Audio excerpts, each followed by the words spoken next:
Oiê, vamos falar da UFO? Sejam muito bem-vindos a mais um vídeo, a mais uma explicação. E no vídeo de hoje, para a gente poder entender um pouco mais de como que a UFO quer cobrar de você seu conhecimento de gramática na segunda fase, eu vou aqui analisar as perguntas que a gente teve, especificamente da questão 1 do que a gente tem da UFO na segunda fase de língua portuguesa.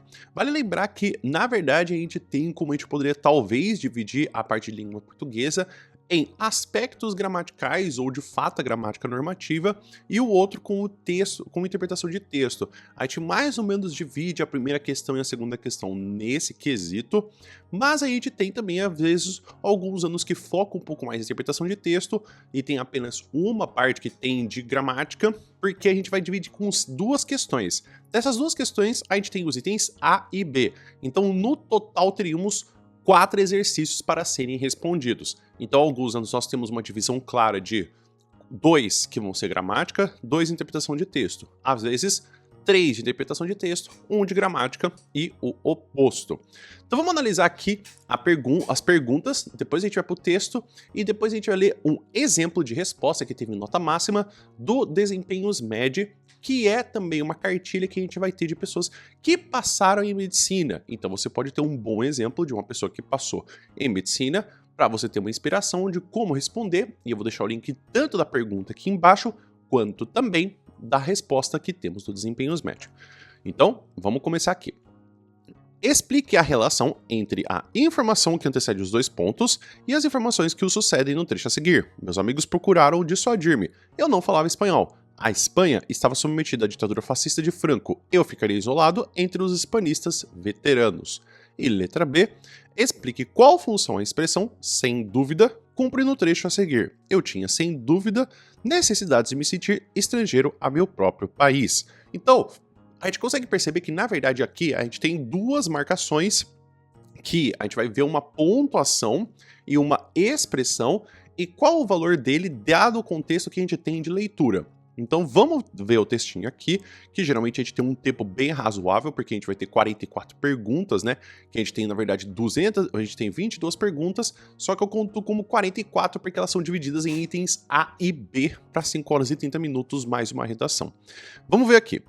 Como bolsista, passei o ano na universidade de 1959 e 1960 em Madrid. Guardava uma excelente lembrança de uma viagem turística à Espanha e dos banhos em praias perto de Valência.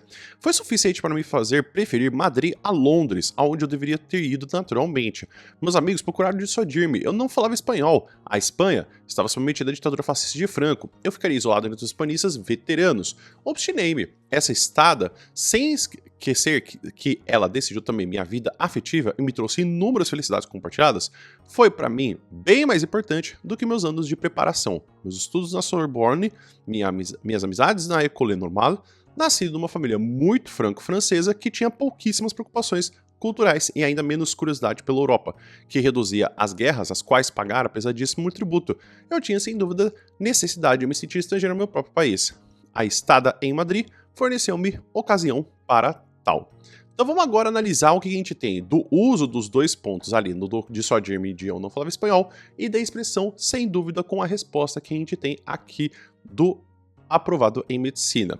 Na letra A, tratava-se de uma relação explicativa e enumerativa. As informações após os dois pontos explicam e enumeram os motivos pelos quais os amigos do narrador tentaram o dissuadir, ou seja, desistir da ideia de ir à Espanha. Aqui a gente também tem, inclusive, um uso de ou seja. Eu vou ser bem sincero, o uso de ou seja é porque você está querendo explicar de novo uma expressão que você já falou anteriormente. É uma boa estratégia se você usa em pelo menos uma pergunta de cada um dos tipos que você tem de disciplinas. Então, uma vez em uma gramática, uma vez em português, uma vez em espanhol, uma vez em inglês. É que se você usar muitas vezes fica parecendo que você não consegue ir direto ao ponto da explicação. Mas aqui temos uma nota máxima, aqui que vai o negócio. Às vezes eu acho que é mais uma preferência do que de fato é algo que você vai ser cobrado. Na letra B, que temos a explicação da expressão sem dúvida, a expressão sem dúvida é usada como uma finalidade de afirmar e intensificar o sentido da frase do trecho, atuando como uma locução adverbial.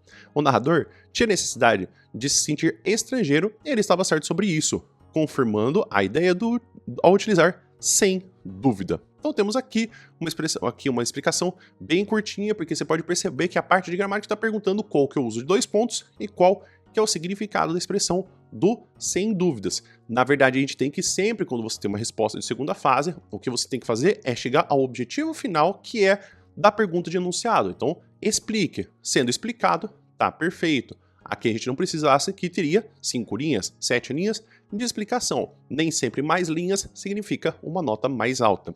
Se ficou com alguma dúvida, você responderia diferente? Ou você quer tentar responder essa pergunta? Escreve aqui nos comentários por gentileza. O vídeo acaba por aqui. Muito obrigado por todo mundo que ficou até aqui. Espero que você tenha um bom dia e a gente se vê no próximo vídeo. Até mais!